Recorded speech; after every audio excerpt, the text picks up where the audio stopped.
大家有冇發覺黃金白銀咧？前一段時間我先同David Wong 講點解暴漲，突然間就開始跌咗好犀利。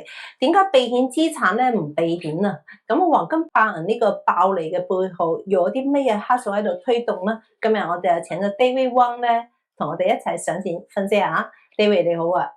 你好，珍姐，各位觀眾大家好，係啦，我哋以後先講呢個即係暴漲嘅背後原因啦。你分析咗咁多1、2、3、4、5啦，好多條，咁啊即刻就跌噶啦！哇，即係你見到呢幾日都好波動喎，一日跌到差唔多38%，黃金都係，咁連比特幣都係跌咗差唔多，Trump上嚟之後最低點噶啦。咁點解咧？呢啲避險資產嘅問題出現咗咩問題咧？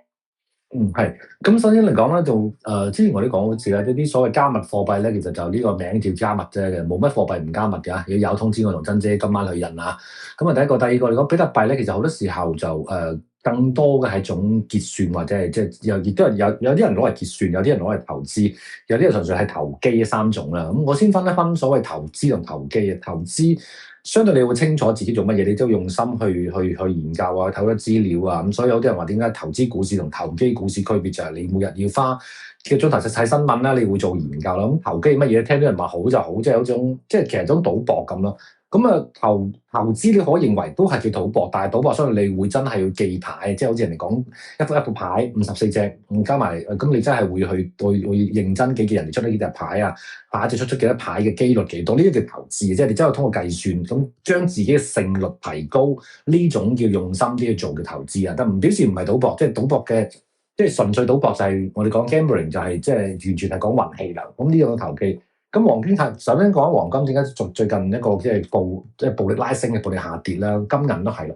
咁推動嚟講，其實上嚟講就即係台面理由啦嚇，好多即係我哋講嘅新聞嘅理由就話美金同埋嗰個真實嘅匯率嘅預期之間變化啦。市場上邊預期美國可能嗰個降息啊，可能而家冇降咁犀利。咁加埋嚟講美元，因為前一段時間走弱嘅，咁尤其是美元對日元啦。咁之前咧係試過係曾經係突然間，我覺得喺早幾日時間突然間係暴跌嘅。咁之後彈上嚟，而家彈翻上嚟60%到啦，咁最低時日元對美元係去到151嘅。